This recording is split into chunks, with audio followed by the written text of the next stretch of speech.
Hi, welcome to In Sync, the podcast that explores the history and impact of your favorite music moments in TV and film. I'm your host, Rachel Brodsky. And I'm your adopted host, Aviv Rubenstein. With there being a new Wes Anderson movie in the universe, Asteroid City, Aviv and I thought it would be a timely coincidence if we dedicated an episode to what is hands down my personal favorite Wes Anderson film. Cosign. Yes. 2001's The Royal Tenenbaums. Starring Danny Glover, Gene Hackman, Angelica Houston, Bill Murray, Gwyneth Paltrow, Ben Stiller, Luke Wilson, Owen Wilson, who also co-wrote the script with Wes Anderson. The Royal Tenenbaums is about three gifted siblings, Gwyneth Paltrow, Ben Stiller, and Luke Wilson, who experience great success as kids, followed by greater disappointment and failure in adulthood. The children's father, Royal Tenenbaum, Gene Hackman's character, leaves them in their adolescent years but returns to them after they have grown up, falsely claiming that he has terminal stomach cancer, moving back in with his family as he attempts to mend his broken relationship with his estranged wife and kids.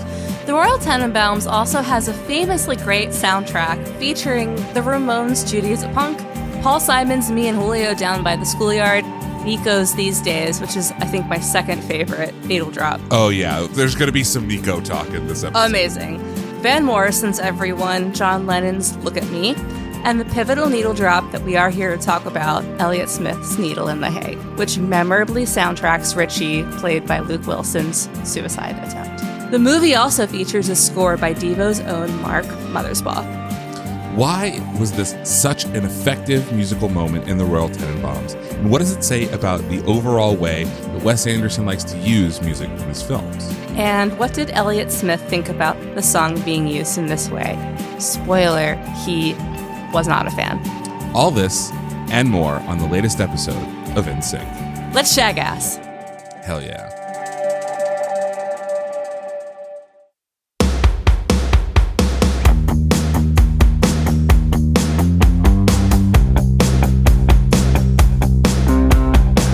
So, Rachel. Aviv. It's time to settle something once and for all. Okay. You say Tenenbaums. I say you say Tenenbaums. Let's call I'll the tell whole you thing. why. I'll tell you why. I think it's because my family has Tenenbaums in it. Oh. We have a Tenenbaum branch of the family, and that's how I always heard my family say it. I don't know any more of our Tenenbaums because I think the name got just like married out. Sure, yeah. But that's, I think, just my own personal, like, I heard, like, my parents and other people in the family listeners, phrase it that way. We are going to just pronounce them differently. We are two different people with different histories. It's okay. Yeah. It is, however, Tenenbaums. Tenenbaums. Tenenbaums. Like, Tenenbaums, like, I'm going to Tenenbaum your house later. We live in the same building. I know. That's why it's not Don't a good Tenenbaum our houses. Okay. So, Aviv. Yes. Tell me why this is your favorite Wes Anderson. I'm glad you asked. We all know that from the beginning, Wes Anderson's style has been pastel Barbie dream house art and wealthy malaise. But what this movie presupposes is, what if it wasn't? In this, Wes Anderson's best film, Do Not At Me, we really get to see the beginning of the Wes Anderson cinematic universe. His first two movies, Bottle Rocket and Rushmore, are based in reality, and we'll talk about the making of those movies a little later on. But Tenenbaums is a deadpan yet absurd send-up of an Upper East Side New York family. There were three extraordinary children in the Tenenbaum family. I should sell it, yeah. Chaz Tenenbaum was a financial expert and started buying real estate in his early teens. Margot Tenenbaum was an acclaimed playwright and won a Pulitzer Prize in the 9th grade. Richie Tenenbaum was a champion tennis player ranked second in the world by age 17. They were brilliant. They were famous. They were unlucky enough to be the children of a man named Royal Tenenbaum. Are you getting divorced? It doesn't look good. Was it our fault? Obviously, we made certain sacrifices as a result of having children, but no, Lord, no. Thank you, Pagoda. Well, I'm on my way. Now, for the first time in 22 years, I hear you're dying.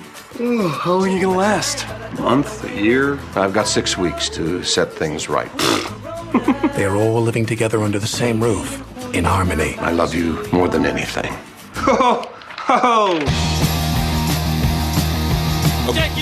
Real quick, let's do a quick family tree because we're going to include a lot of characters. This is a true ensemble, and so we're going to name a lot of people. Royal Tenenbaum is played by Gene Hackman, and Ethelene Tenenbaum, Angelica Houston, are the parents to 3 kids: Richie, Luke Wilson, Chaz, Ben Stiller's character, and their adopted daughter, Margot Tenenbaum, Gwyneth Paltrow, in her best role by a mile. 1000% agree with that. Like, so my fiance, soon-to-be wife, Leanne, never really got Gwyneth Paltrow or like why anyone would hire her to do anything. And she's then pretty. Because she's pretty. Because she's pretty. But there are many pretty people. And she's pretty and a Nepo baby. Well, yes.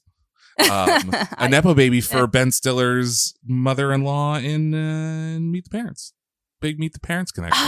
Yep. Yeah, yep. Blythe Tanner. But she had never seen the Royal Tenenbaums, and then we watched it, and she was like, oh, I get it now. Yeah, I think without having thought about it much before, Royal Tenenbaums is Gwyneth Paltrow's like raison d'etre. In addition to, and this is a hot take, expectations. Sliding doors. Oh shit! Sliding doors. Okay. I love sliding doors.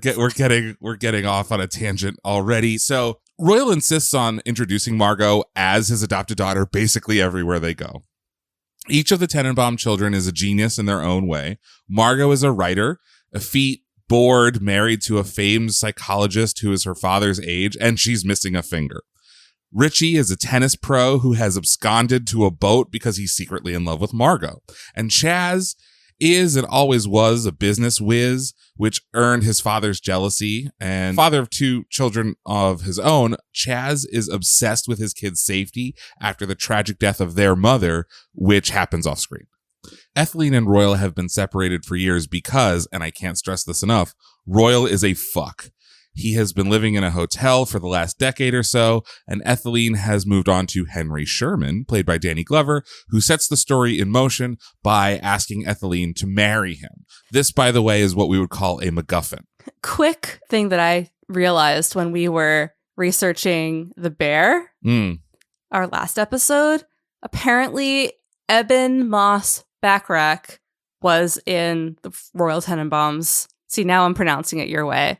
Hell yeah. I win. I think he played a bellboy in that hotel that Royal is staying at. Pagoda. With Pagoda. A little bit more on Pagoda. We'll talk about Pagoda. So Pagoda is the Tenenbaum's butler, and he's the one that slips the information to Royal that Ethelene is potentially going to be engaged to Henry Sherman. And Pagoda is played by Kumar Palana, who was just like a guy who worked at a coffee shop in Dallas that Wes Anderson just liked and tries to put in each one of his movies. He steals the movie. I love Pagoda. Yeah. So in an effort to get Ethelene back, or just to fuck up her engagement to Henry, Royal fakes stomach cancer and weasels his way back into the house and to his children's lives. Are you following all that? Great. One more character worth mentioning is Eli Cash, played by co-writer Owen Wilson in his best role by a mile. And Eli is Richie's best friend and the unofficial 4th Tenenbaum child who's also in love with Margot and, like Margot, fancies himself a writer. Okay, this movie's fucking great. The answer is, why is this the best Wes Anderson movie? Because it's fucking great. Can we talk about how great this movie is? Any day of the week. I saw this movie in theaters 22 years ago, almost 22 years ago, and I still quote this movie constantly. As you should. It also begins Wes Anderson's trend of creating worlds that are completely enclosed. Never forget that what we're actually doing is reading a storybook written by Margot Tenenbaum, narrated impeccably, by the way, by Alec Baldwin. So you mentioned that Owen Wilson plays a writer. Hell yeah. As well. And Margot, while she published all these plays and was a prolific writer as a child. As a child, yeah. As someone who writes for a living now, I can really appreciate the humor in how Eli is really a kind of a garbage writer. Let's just say it. And Margot is very talented, and with that talent comes a big burden, and she can't write. Eli is a hack. Yep. And is getting a ton of good press, and there is a sense of professional and personal jealousy. Yep. That is warranted, or at least the movie sees as warranted. One gets the sense that Eli only wants to be with Margot and hang out with the family. Margot is like his ticket into the family, and Margot is like, it's an impure love because he just wants to feel the shine of her actual talent, even if she's not utilizing it. Yeah. He sends his newspaper clippings to Ethylene. Mm-hmm. And Richie's love, although they are adopted siblings, is pure because he doesn't want anything at the end of the day, but just to be next to her. I agree. I agree with that assessment. Every Wes Anderson movie has taken the idea of an enclosed reality of a storybook or a story that you're being told, and given the world this unique identity and distilled it further and further and further, from The Life Aquatic to my second favorite Wes Anderson movie, the Darjeeling Limited, and now to Asteroid City, which makes a real meal out of being an enclosed universe. The whole premise of the movie is that it takes place all in this like fictional town of Asteroid City.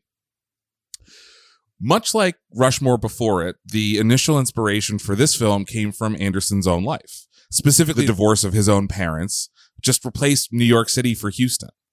So I'm going to put on my best Alec Baldwin narrator voice. Mm-hmm. Wesley Wales Anderson was born. I can't do it. Wesley Wales Anderson. Not bad. Wesley Wales Anderson was born in 1969 to Ann Anderson, née Burroughs. And I can't sustain it.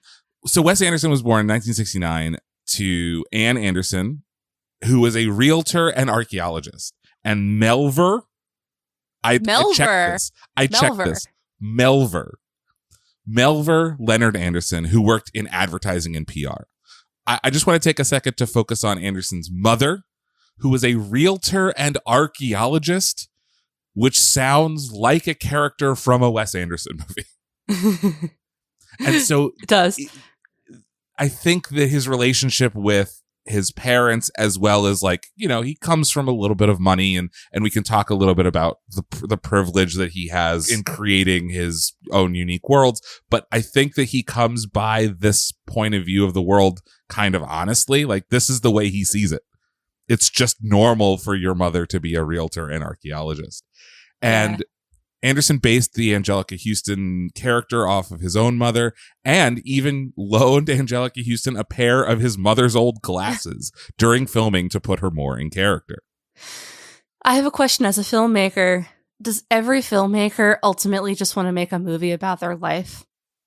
Yes. Okay. But I think that might be a little bit of a cart before the horse. At least the way that I approach filmmaking is I try to understand every character honestly. And that is like a process, or sometimes I'm like working through stuff and the characters are the different points of view that are currently fighting with each other about the thing that I'm working through. So I'm currently finishing a movie right now, and every character is a version of me, and they're all just fighting with each other to make a decision about, you know, whatever whatever the point of view of the movie is. Yeah. So the answer is yes, but I would hesitate to say from a completely narcissistic way. I think it's from like a philosophical, psychological study kind of way. That does answer my question. Wes is the second of three boys. His parents divorced when he was 8. His older brother, Mel Jr., is a physician, and his younger brother, Eric, is a writer and artist whose paintings and designs have appeared in several of his movies, including The Royal Tenenbaums.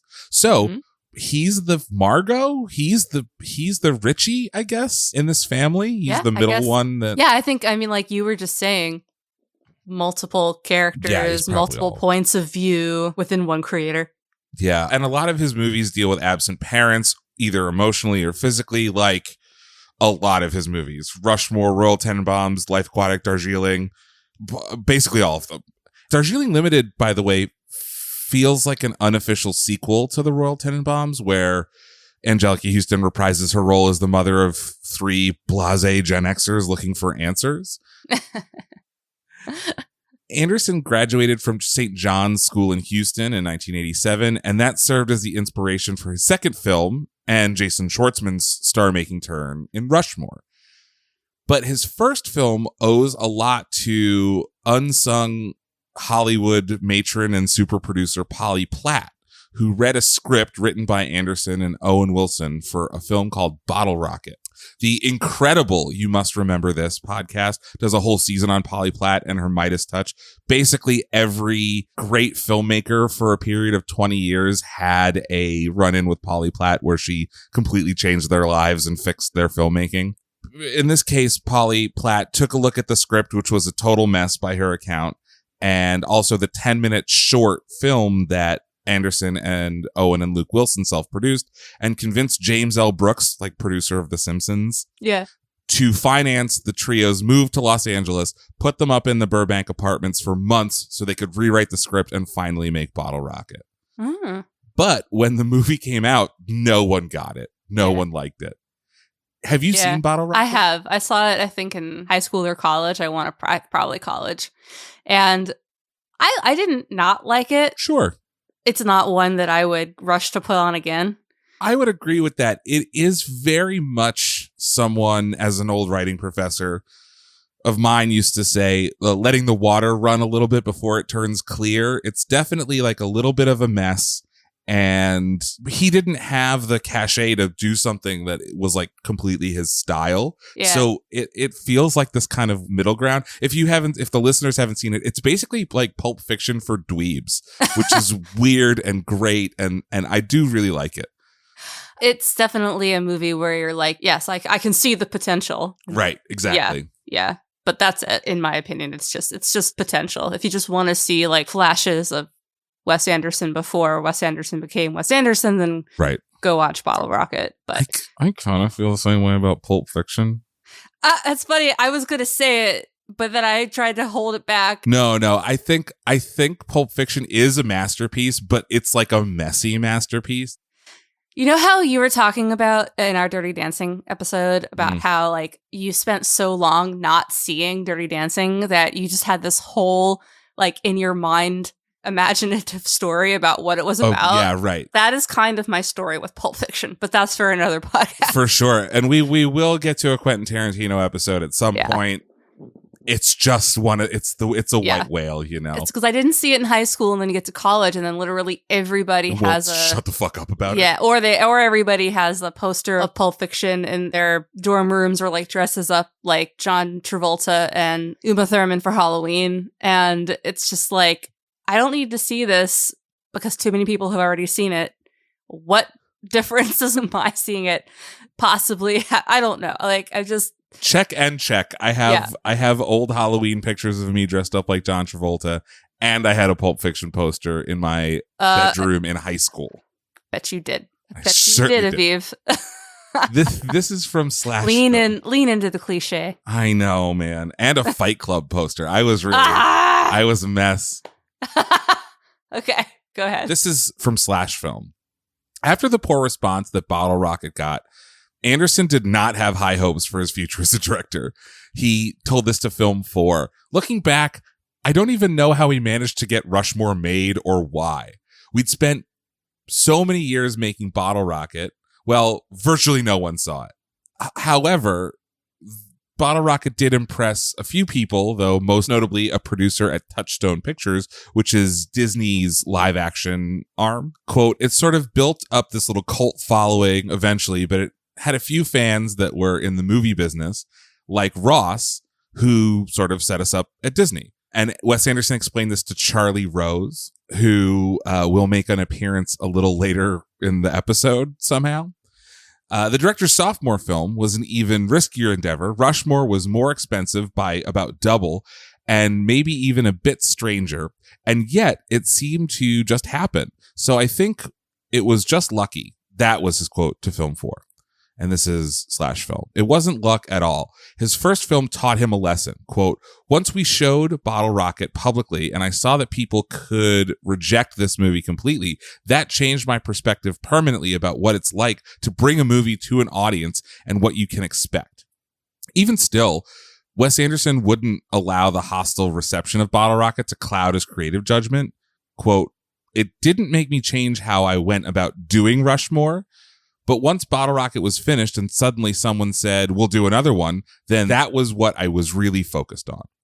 And Rushmore was a success, featuring an unforgettable debut performance by Jason Schwartzman and a supporting role played by Bill Murray. The two actors would go on to star in nearly every one of Wes Anderson's subsequent film. He is notably not in Royal Tenenbaums for some reason, but Rushmore Jason Schwartzman. Yeah, Jason Schwartzman isn't, Rushmore made $20 million on a $10 million budget, which by today's standards is a massive failure. But culturally and critically, Wes Anderson was someone to pay attention to, which leads us to Tenenbaums. With a $21 million budget and a ton of clout in Hollywood, Wes Anderson got an A-list cast and was able to hone his voice as a filmmaker even further. So Gene Hackman was Anderson's first choice for Royal. There was a rumor at the time that part was written for Bill Murray, but that he couldn't do it due to scheduling issues, which is not true. Anderson said, quote, it was written for Gene against his wishes. And Ethelene Tenenbaum was written with Angelica Houston in mind as well. Gene Hackman was hesitant about accepting his role, specifically because he said this in interviews, because of how he treated his own family in the past. Ooh. Which is like a really fucked up thing to admit to. But I guess the story is that he like consulted with his family about whether he should take the role or whether they would be offended, and they said, you should take it. I don't know. That's the life imitates art. I'm smelling some bullshit here. I have a quick question. Yes. Was Bill Murray edited out of the new Wes Anderson? Asteroid City? Yeah. Oh, I don't know. I haven't seen it. Well, I thought I read somewhere that he was edited out. Like he was in the movie and then edited out because he's been having a not great PR year. He has been having a not great PR year. And there are classic tales of ensemble movies like Robert Altman's Nashville and like some of Terrence Malick's films that like shoot a lot of stuff, and then like big performances from like very famous people will just be like completely cut out. Okay. So I have an answer to my own question. Oh, yeah? Yeah. So The Guardian reported in June 2023 that Wes Anderson says Bill Murray misconduct allegations won't affect their working relationship. He added that it was COVID, not misconduct allegations that stopped the actor from appearing in Asteroid City. So there you go. And because of some of the events that happened on the set of Royal Tenenbaums, it is understandable that Anderson feels like he might owe Bill Murray a favor. So Hackman signs on, right? And once he's there, other high-profile actors were eager to appear with him. Danny Glover, Luke and Owen Wilson all turned down parts in Ocean's 11 to appear in this film. Makes sense for Luke and Owen Wilson because Owen co-wrote the movie. Danny Glover didn't need that shit. However, working with Gene wasn't easy. He signed on to the movie under the agreed promise from Wes Anderson that it would be a fun and relaxing experience, but that did not happen, and it led to Hackman basically becoming a bully on set and verbally abusing Wes Anderson over trivial matters. Other actors, including Angelica Houston and Gwyneth Paltrow, avoided him. And Bill Murray saw this all happen and stepped in, called Hackman out on his verbal abuse of Wes Anderson, who was still very young at the time, and chose to come to work on his days off to like basically protect Wes, which never happens. Actors never come in on their day off because they're not getting paid. That's interesting because like I never really thought about this from that perspective where you have this really young, relatively speaking, director and like an old hat actor who's like been there and done that and seen everything and maybe is also just an asshole underneath it. And he's like, technically, this young person's your boss, but how's that going to play out? Fucking French Connection, yeah. So that is that happens so often. That happens so incredibly often that it has happened to me and a couple times. But there are some notorious actors and actresses who will not say certain lines, will kind of just put their foot down as to assert their dominance. It can get a little dicey. And we can start a whole Splinter podcast about, spilling tea on actors who are monsters. And I can violate some NDAs. Ooh. So tune in for our bonus episodes. Yeah. Yeah. But also, Bill Murray has his own reputation for being like a prima donna on set. So, did Bill Murray do this? This sounds like oh man, Bill Murray stepped in to protect his young friend. This may have been like two quote unquote alphas like jockeying for supremacy on the set. Definitely, there's like a lot of stuff going on with this quote. But Anderson may or may not feel like he owes a tithe to Bill Murray for the rest of his career, because it is entirely possible that Bill Murray saved this movie. Yeah, it makes sense though that Hackman and Murray are probably more alike than they are unalike. Yeah. Except that one happened to be on the quote right side. And Hackman also was like a actor's actor. He was in these like highbrow, high profile 70s films. And Bill Murray's the guy from fucking Ghostbusters. And so I think that there's something that plays into it too, where it's like, oh, you can't talk to me because you're just the comedy guy, you piece of shit.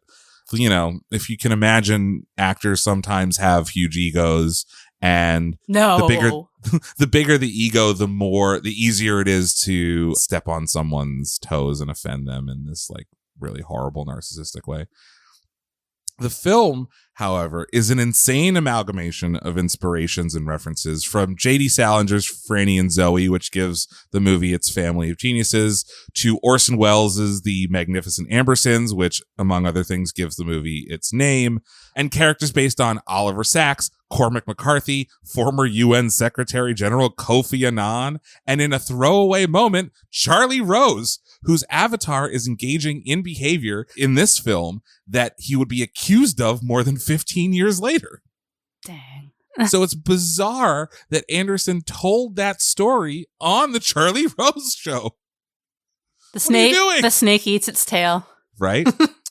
But the storyline that we're going to focus on most closely is inspired by Jean-Pierre Melville's Les Enfants Terribles. By the way, I know that many of our listeners are not fans of my French pronunciation. No one is more disappointed in me than my own mother. You know this for a fact? Yeah, because my mother texted me saying, your French pronunciation is horrible. Well, did you take French? I mean, I did. I took 4 years of French in high school. Okay. It's not great. Okay. Well, then I guess she has some reason to. I was going to say it would be a shame if you're like Hebrew. Also bad. Horrible. So Les Enfants Terribles is where Anderson gets the inspiration for Richie and Margot's forbidden romance.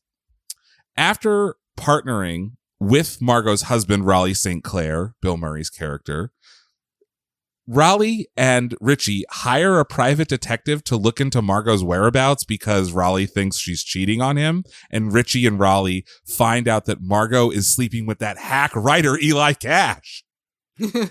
This leads Richie to confront his feelings about Margot, stare at himself in the mirror, cut his hair and beard, and attempt to take his own life, all while Elliott Smith's Needle in the Hay oozes from the soundtrack. There are a ton of great musical moments in this movie that you've already mentioned. We could do 3 additional episodes on just the music that Richie and Margot share with each other.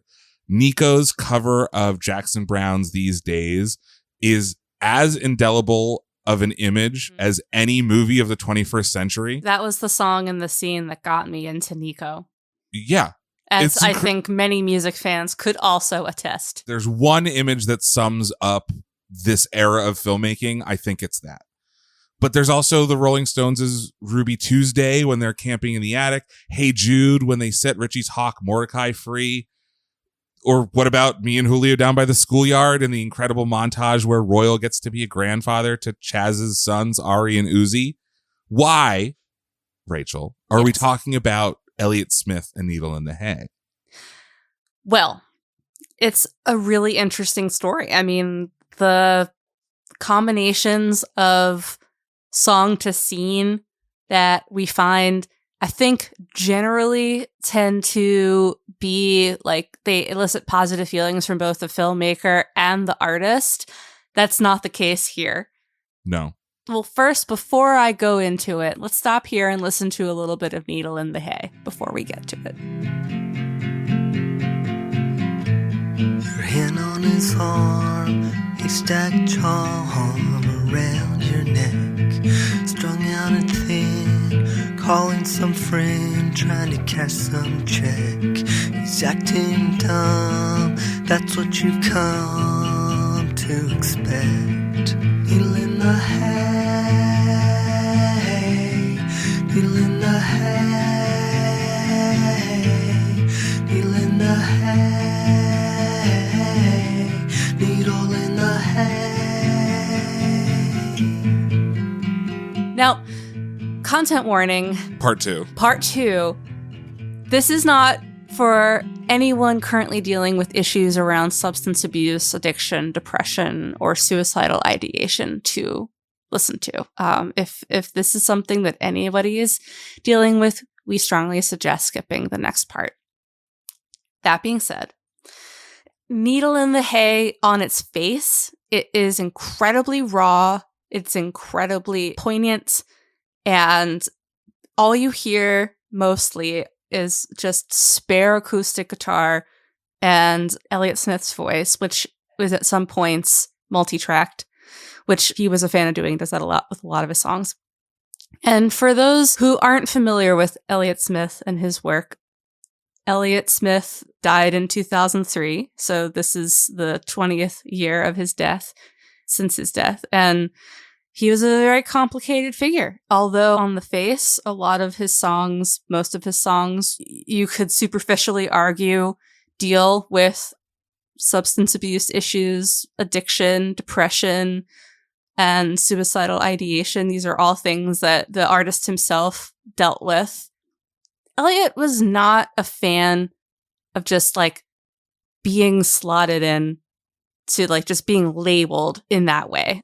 After his 1997 breakout moment with Miss Misery, which soundtracked Good Will Hunting and kind of put Elliott Smith in the limelight for the first time in his career, he also performed Miss Misery at the Oscars because it was nominated for Best Original Song that year. And after that happened, I think it was either a Spin article, like a journalist basically called him Mr. Misery as a result, and that he just didn't like that. Yeah. He was a complicated person who wrote incredibly poignant songs about deeply, like the saddest, most difficult, complex feelings a person can feel. And yet he is really a pop singer and like a pop creator at heart. And he hated being just slotted into this, oh, he's the sad, depressed, wants to kill himself singer.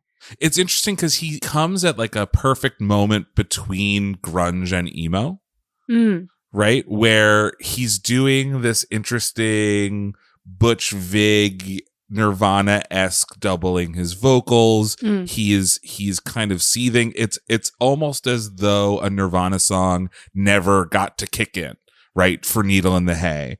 And much like Nirvana, they were essentially like a pop band. Like all of their production and their songwriting structure is pop music. They were just tapping into a different set of colors, a different set of emotions than your Flock of Seagulls or something. Yeah. I don't know why that was my pop band reference, but well, it makes sense. And both Nirvana and Elliott Smith, or rather Kurt Cobain and Elliott Smith, they do come from punk backgrounds.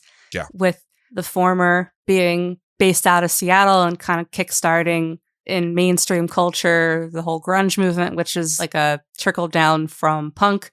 Elliott Smith was born in Nebraska, raised in Texas, and then lived much of his life in Portland. So which are three of the like biggest singer-songwriter emo troubled singer-songwriter hotspots. Yes. So Smith has this Portland background. He played in a punk band called Heat Miser for several years prior to performing solo. I have not written about this, but I'm sure many have. There's a lot of overlap between performer like Elliott Smith and Kurt Cobain. They were famous in different circles and maybe for different reasons, but they are, I think, two singer-songwriters that share a lot in common in terms of their minds and bodies. And their deaths are also, they both kind of died by suicide and then have been lionized or deified. Yeah, deified, definitely. Decades since their passing, which is something that both of them, I didn't meet either of them, but it seems like both of them would probably be deeply uncomfortable with. Yes. I think that there is more documented information about Kurt Cobain and Nirvana and less documented information about Elliott Smith. Even in death, he remains mysterious, and there is only so much concrete information out there about him, not so much in terms of his history, but more in terms of what he himself thought of his life and his music. And I'll go into this a little bit more. But first, talking about Needle in the Hay as a piece of art, it was released as the first and only single on Smith's second studio album, his self-titled. It was released on January 1st, 1995 by Kill Rock Stars, his label at the time. There are various versions of Needle in the Hay that do include drums and bass, plus Smith singing an octave higher, but the original version is what made it into Royal Tenenbaums. And it is worth noting that, as I mentioned earlier, Smith had achieved some mainstream recognition by this point, with Miss Misery appearing on the soundtrack for Good Will Hunting. Elliott Smith performing at the Oscars sounds like a dog juggling. It's like, you're like, can this happen? It feels like they exist in two entirely different universes. And that might be because of his deification since his passing. But like, he was a musician. He was in the entertainment industry. His job was to entertain people. He did his best to do that. He, performed in front of George Clooney once. Get over it. Get over it, Aviv. I think there's that fundamental tension in any art industry where something or someone has such a talent and the people who would make money off of it recognize that talent. They want to put that person on tour, sell it, and sell it. Then there are people, I think every artist deals with fame differently, but I think Elliott Smith is just someone who never wanted to be even remotely as and arguably he wasn't super famous. Even when he was famous, he wasn't like Kurt Cobain, Nirvana famous, but he was. I mean, the Oscars, network television. Yeah, this is also back when the Oscars had 90 million people watching. So going back to William Todd Schultz's book on Smith that noted how Smith was not happy with his song being used in this way to soundtrack a suicide attempt. Smith did deal with addiction and suicidal ideation before his passing in 2003, but interviews with him on the record find Smith both openly admitting to thinking about wanting to unalive himself, but then abruptly avoiding or changing the subject. So this would be something that he, I guess, became known for, just saying okay, I'm moving to a different city. Probably won't see you because I'm probably going to kill myself. And then when he'd be interviewed or later on, just in another month or week, he would not want to talk about it and seem perfectly fine, however you define fine. Right. This was he was masking or whatever. Yeah. So, I mean, let's talk about its use in the scene. So there's a huge TikTok trend of people doing the Wes Anderson aesthetic to light, fun harpsichord music and putting things in the center of the frame. This, to me, is the first Wes Anderson aesthetic moment that is used for evil. Right? It's not evil, but is shows the darkness. And so you have Richie staring into the mirror, taking off his sunglasses, cutting his beard, cutting his hair, whispering to himself, I'm going to kill myself. And then I would say it's an unbroken shot. There's like kind of some jump cuts to, because you don't watch him cut his entire head. And then it cuts to like this POV shot of Richie's arms, and you see the blood trickling down. Mm-hmm. And then it cuts to, so we're still in Richie's POV of him being rushed to the hospital. And one of the like real throwaway characters, Raleigh St. Clair's test subject Dudley, is like standing over him wailing. So there is still like a bit of humor in this moment, but all of the sound effects cut out. All of the ambience cuts out. There's no dialogue. All you do is you hear this song, which I think to Anderson at least completely distilled the emotion that Richie was going through. So when Elliott Smith is like, I don't like that people associate this song with wanting to kill yourself, it feels like, once again, I'm extrapolating, but it feels like Elliott Smith is saying like, oh, Wes got a little too close.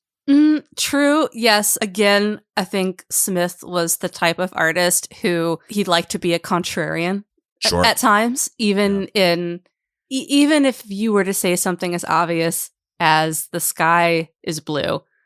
Well, is it? It's actually clear.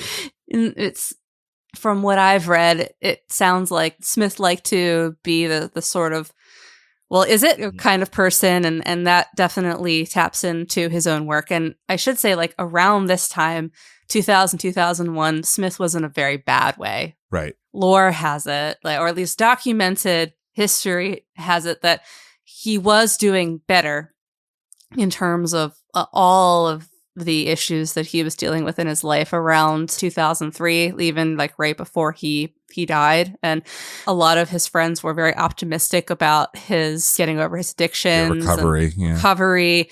And then he ultimately did not actually recover. It's also worth noting that the lyrics of the song are not about self-harm at all.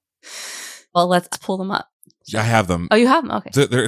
There aren't that many lyrics. It says, your hand on his arm, the haystack's charm around your neck, strung out and thin, calling some friend to cash some check. So that sounds like a drug reference. He's acting dumb. That's what you've come to expect. He's wearing your clothes, head down to his toes, reaction to you. You say you know what he did, but you idiot kid, you don't have a clue.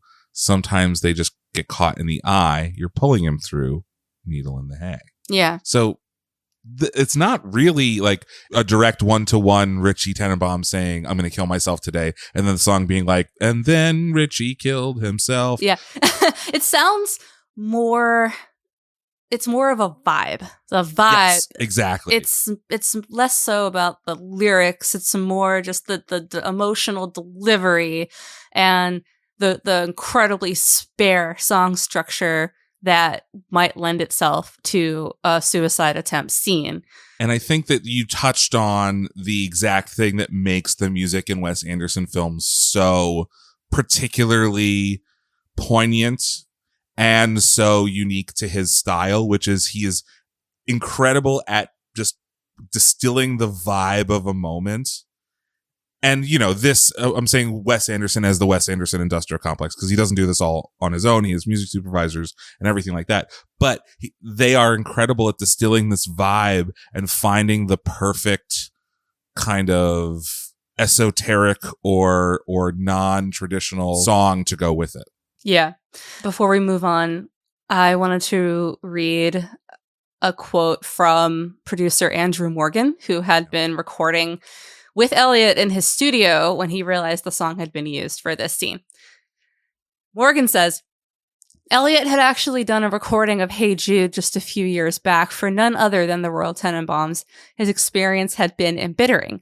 They paid the absolute minimum they could get away with and didn't even use the recording after I'd gone through a lot of trouble to put the session together, especially for the na-na-na chorus at the end, Elliott said. And he was especially mortified about the use of Needle in the Hay from his self-titled album during the scene in which Richie Tenenbaum attempts to commit suicide. That's the last thing I'd ever want that song to be associated with. He, being Elliot, lamented. It's interesting because I think Smith was never saying that Anderson got it wrong. Mm-hmm. It's just like, oh no, this is making it too attractive to people, which I think is like another reason why we put our content warning at the beginning of the thing. It's like books about eating disorder recovery sometimes serve as manuals to people who are struggling with eating disorders. If you see a hero of yours in a film that is doing this act that should not be echoed by the audience to an incredible song that just so happens to be from a person who also has suicidal ideation, like, is it saying hey kid, you should be like this too? I don't think so, but then again, who am I? I understand why you would say that, though, and without getting into like the argument in the 90s, like Right. Marilyn Manson's music. I mean, Marilyn Manson's terrible for other reasons, but Marilyn Manson's music like causes kids to pick up guns and blah blah blah. It was a real sleight of hand on Marilyn Manson's part to get us to not realize all the misdirection ways he was embodied. a monster. The last thing I'll say is that Smith, as journalists, fans, etc., kind of slotted his early music into, quote, a reputation for being a really dark, depressed person, end quote. It made him feel really self-conscious. So he did move purposely. He made like this intentional move towards more diverse moods in his music. And you can really hear that, I think, even in like posthumous releases, like from A Basement on the Hill. Even Waltz No. 2, which is my favorite of his songs. Mine too. Really? Oh. Yeah, I actually have a really cute story to tell you. I have a really cute story. What? Okay. Waltz No. 2 is how, well, it's not how we met, but that was on his Tinder profile when we swiped each other. Oh, and you and Taylor? Yeah, me and Taylor. And I, at the time, was like, that's my favorite Elliott Smith song. And without lending too much like importance to it, because I've been down that road. Like, you love that song, I love that song. Oh, turns out we're nothing alike. Turns out we are extremely toxic for each other. Yeah, exactly. So 5 years after Elliott Smith's passing, there was a tribute show at Boston University, which is where I went to school. Mm-hmm. And I played Waltz No. 2 at the tribute show. That's so Me cool. and my roommate Ryan. Yeah. I love that. Yeah. That is a perfect song. And XO is the name of the album. Yeah. I was like racking my brain. Because he says it in the song. XO, mom, it's okay. It's all right. Nothing's wrong. But even that is like not as depressed as Needle in the Hay. No. Needle in the Hay is pretty much, from where I'm sitting, I think it's the most depressed. The nadir of. The nadir of depression, at least as far as Elliott Smith tells it. I found an unearthed interview with Elliott Smith from 1999. So this is pre-Royal Tenenbaums. Pre-Royal Tenenbaums, but post-Needle in the Hay. Right. So just to place it in the timeline. Yes. And in this interview, he talks about how he jumped off of a cliff to try to attempt suicide. And this is just illustrative of the way that the casual nature in which Smith would talk about suicide, but then kind of walk it back and mask, as you said. But I don't feel any sadder than anybody else I know, Smith says. I'm happy some of the time, and some of the time I'm not. One of the times when he was not came in 1997 when the singer tried to kill himself. He won't say why this happened, though a piece in the Los Angeles Times suggested it had to do with a breakup from his girlfriend. I don't like when people talk about all the bad things that have happened to them as if that makes them unique, because I don't think I've had a harder time than other people. But, yeah, I jumped off a cliff. It didn't work. It was in North Carolina or somewhere. It wasn't like I made up my mind to throw myself off a cliff. I got freaked out and started running. It was totally dark, and I ran off the edge of a cliff. I saw it coming up, and it wasn't like I'm going to throw myself off this cliff and die. It was just ground's coming up. Who cares? Whatever. I landed on a little tree, punctured my, body. It just made a really ugly wound. Around this time, some of Smith's friends were so worried about Smith's drinking and talk of obliteration that they arranged substance abuse intervention. They surprised him with a counselor in a room in Chicago and pressured him to check into an Arizona detox facility. A few days later, Smith walked out, afraid he was about to be trapped. Kill Rock star's Slim Moon, who helped plan the intervention and also recorded Nirvana early on, sees similarities between Kurt Cobain and Smith. Kurt was the most talented songwriter I've ever met, but he was the same way as Elliot. He appeared really fragile in a lot of ways, was really stubborn, and he internalized everything. He would go on in his songs about how nothing was going to relieve his pain, but at the same time, he was searching hard for something to relieve it. I think that this is incredible, and we kind of look at or question like why a lot of these artists have substance abuse problems, why a lot of these artists have suicidal ideation, and is there a connection between that and good songwriting or good art? And I think that there kind of is, which is that there is no filter for their feelings. Right? They feel their feelings so hard that they have to express them sometimes in these really positive ways, like creating art. And when that doesn't always work, the negative ways also kind of show up, which is the drug addiction, the drug abuse, and the kind of suicidal tendencies. Yeah, I think that it's that they are feeling their feelings so intensely, but they are also feeling the feelings of other people and things. 100%. Even I read an anecdote where one of Elliott Smith's friends or family members would talk about how he couldn't even sit through a movie where there might be like a child or an animal being hurt, even though it's fictional. And yet his song, one of his greatest songs, is used in this really effective way, which is like potentially making him confront all those feelings of everyone in the theater and of Richie on screen. I think that's an amazing point. It might have been that it was just, it's all too much to see something like that applied in this way. And the song is like this moment in the film is very overwhelming. I've seen this movie like a dozen times. I rewatched it a few months ago, and it's still like an extremely powerful moment.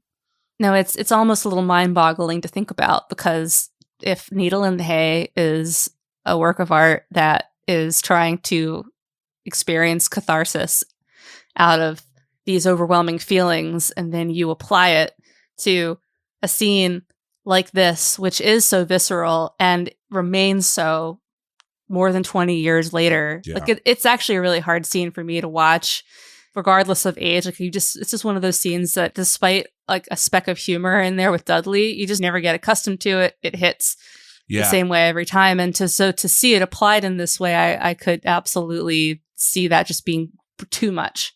And Dudley is like, I mentioned Dudley specifically because of this, like the Hannah Gadsby thing, which is not unique to Hannah Gadsby, but the thing of like, it's about creating this tension and then humor releases it. And so Dudley is like this kind of escape valve in this moment where it's like, if you are overwhelmed, just look to Dudley and you can smile and remember that even in these terribly tragic moments, there is still some humor that can be found. But yeah, it is one of the most powerful, you know, I said this about the Gwyneth Paltrow getting off the Green Line bus thing. Like that is an image of the 21st century filmmaking. Like this sequence, this scene is such perfect filmmaking in all of these kind of film theory or film appreciation classes or whatever subreddits. Everyone talks about, oh, this giant single take shot in Goodfellas or the Soy Cuba or this flashy thing that happens. There's nothing flashy about this moment. It is just like pure alchemy in terms of acting, camera, production design, and editing and music. It's just like everything is working at a really high level. Nothing is calling attention to itself, and it just works so well. Mm-hmm. I would love to talk about, we mentioned a few other musical moments in this movie, and you said that Elliott Smith recorded a version of Hey Jude. Yeah. And then I had always assumed, having seen this movie a dozen times, that the version of Hey Jude that they use, other than the harpsichord version, is the Beatles. Nope. So tell me a little bit about this. So for the soundtrack, and this is from Far Out magazine, Anderson got the green light to use Paul Simon, Nico, John Lennon, the Rolling Stones, and Nick Drake. But getting the go-ahead from George Harrison to use Hey Jude was an impossible task due to the former Beatles' cancer battle. Oh, because he was like fighting cancer at this time. It looks that way. Yeah, because he died like a year after the movie came out. Quote, we had gone through a long process of trying to get permission for these Beatles songs, and in those days they weren't doing it, Anderson explained to IndieWire in 2014. That changed, but at the time we were trying to break the thing and get it to happen. The problem was that we had some pretty good ins. We'd used some John Lennon music in Rushmore and Yoko Ono. I always had a feeling that she'd been supportive of me, even though I don't know her. Paul McCartney had seen Tenenbaums and he said yes, but George Harrison was sick and dying. Anderson added, you had to get everyone to sign off and George was just not possible. No one was going to say, oh, before you die, could you please watch this movie and tell us whether we could use the music for it? So with that in mind, Anderson decided the next best thing would be to get Elliott Smith to take on the track. We know what happened there. The cover didn't end up sounding how the director or the singer had dreamt up in their heads. Then this is Anderson again. So then we got Elliott Smith, and then I thought I'd like to see if Elliott Smith could do this. He did a version, but he wasn't in a great mental or physical space at the time, and it was just not a successful recording session. It was kind of a mess. Ugh. Adding, he did Hey Jude, but he wasn't happy with it, and it really didn't work. He wasn't comfortable with the whole situation, it seems. Then at the last minute, I got asked by Mark Mothersbaugh, can we do this? Mark and music supervisor George Draculius and we went in and very quickly did this whole thing. We had good revisions and Mark just made it happen. And then it was fine. And Anderson still got his way and made sure that Hey Jude found its way onto the screen. However, it wasn't the original or Smith's version that appeared in the final cut. It instead was with Mothersbaugh's orchestra Mutato Musica. So I love Mark Mothersbaugh. I think he's absolutely great. I love Devo. Hopefully in the future we'll get to talk to them. However, this is such a sound alike to me that I just assumed that it was the real thing. It's also another instance of life imitating art because Royal fakes his own cancer in this movie and they can't get Hey Jude because George Harrison is dying of cancer. Not that cancer is all that rare, but it's interesting all of these like real life parallels to the movie before the movie was written and also after. Yeah. I never really thought about it that way either. But I'm also not saying that George Harrison died of cancer. Oh, George Harrison died of cancer the year this movie came out. Like about a month before the movie came out. Yeah. Incredibly sad. And also feels like very gauche, as you said, right? Like you can't be like, excuse me, sir. Before you die. I know you're doing some stuff right now. Could you clear that? And I think, we also just, when it comes to getting Beatles songs before a certain time, I think in our That Thing You Do episode, we talked about how difficult it was to get Beatles songs to soundtrack anything, just due to all the red tape at the time. The other musical moment that we mentioned a ton in this film is These Days, the Nico song. Fun fact, it was written by Jackson Browne, who also played guitar on These Days, and he forgot that he had given permission for the song to be used in the film. So he said this in an interview, quote, I forgot that I had licensed the song to them, and this is one of those things that comes to you in the mail, and you don't know what they're talking about, and you simply give you their permission, and that's it. And then you're sitting in the movie theater, and there's a great moment where Gwyneth Paltrow is coming down off the bus or something like that, and I'm thinking to myself, I used to play guitar just like that. And then the voice comes on and it's Nico singing These Days, which I wrote and played on. Jackson Browne rules. Yes. That's amazing. So Tenenbaums was a hit. It made $71 million off of a $21 million budget. Even then, its cultural growth was kind of slowed by the country's changing perspectives post 9/11. This came out in December of 2001. But its cultural implications were widely felt.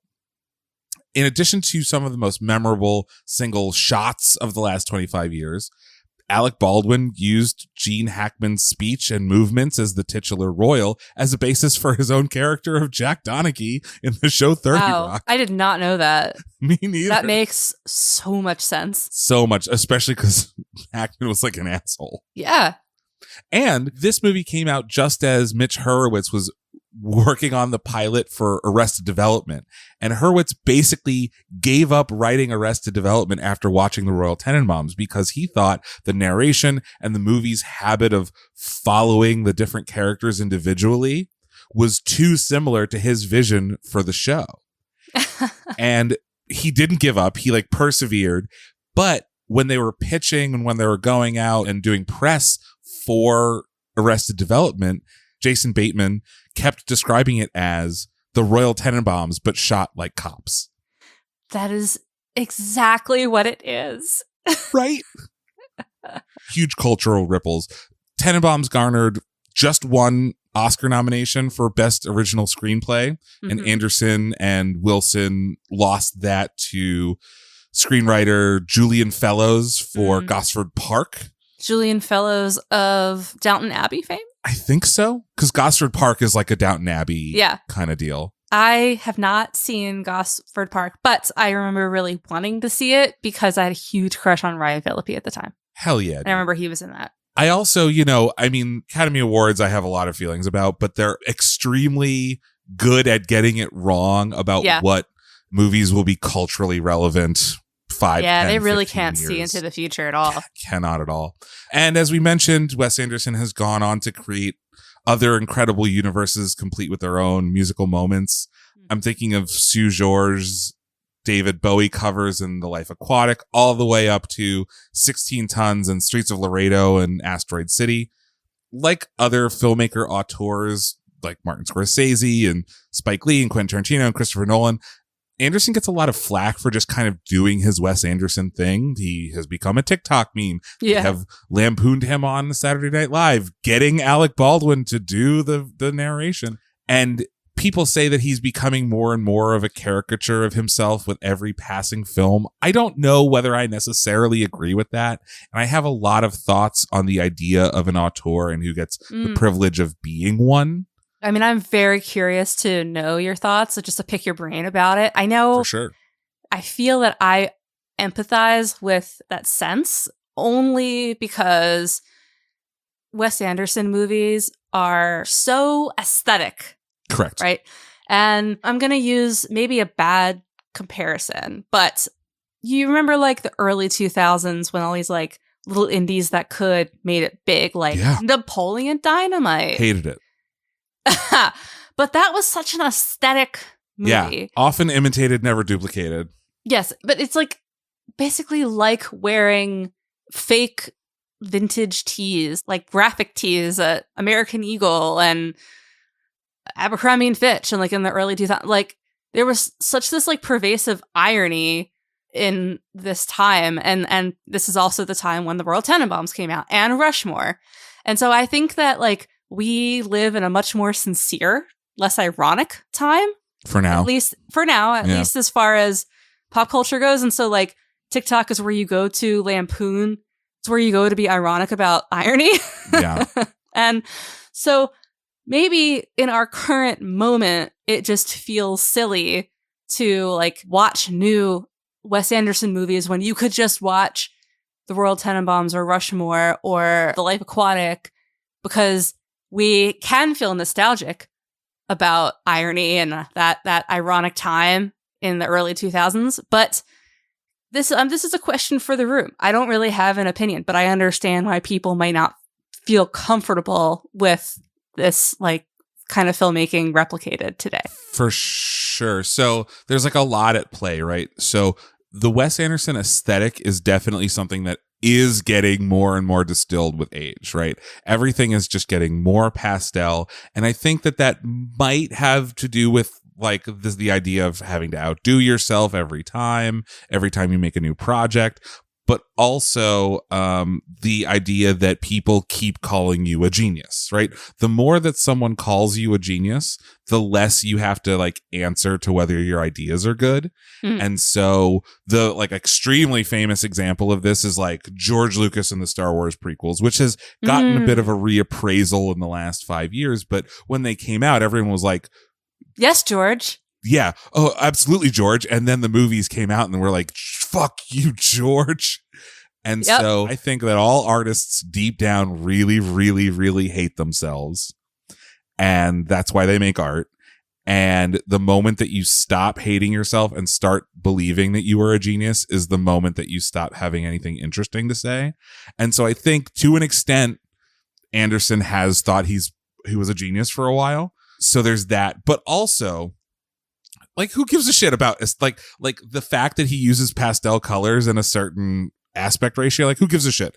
The thing that I think can be criticized is if he is still at 45 or however old he is now, telling the same stories about stunted. Oh, he was born. He's like 55. Is he fucking really? Look, he was born in 69. 69. Yeah, so he's like in his early 50s. Yeah. So yeah, him in his early 50s still telling the same stories about, you know, adolescent 30-somethings not understanding how to deal with their parents not loving them properly, which is, you know, not always what he's doing, but there's still some stuff in there. And I do think that his movies are more varied than people give him credit for, but it becomes a little bit like Blink-182 in their mid to late 40s singing songs about like going to the high school prom. More like Dick's Butts and Poops. Dick's Butts and Poops, right? Yeah, like it was like a little bit more cute when you were 22 than it is when you're 45. What's his age again? What is my age again? But in general, I have a lot of love in my heart for some of the things that he has done, and much like every filmmaker, there are movies that hit more than they miss. I think his best are Tenenbaums and Darjeeling Limited, which I love. I don't disagree.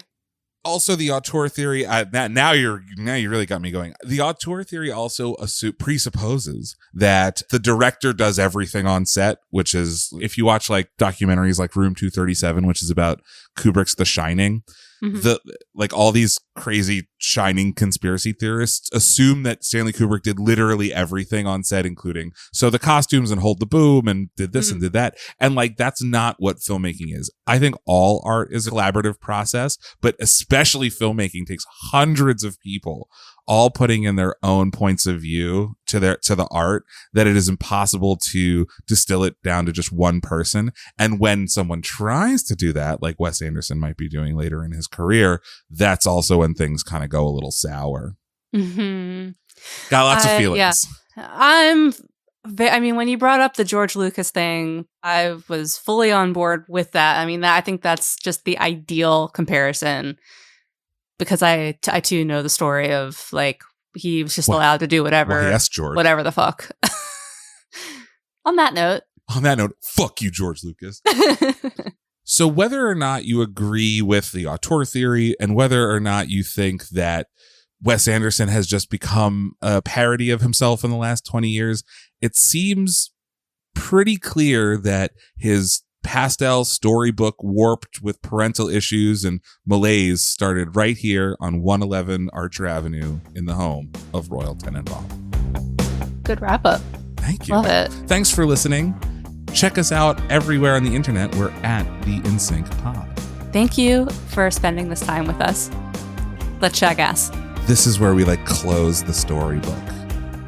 Oh yeah.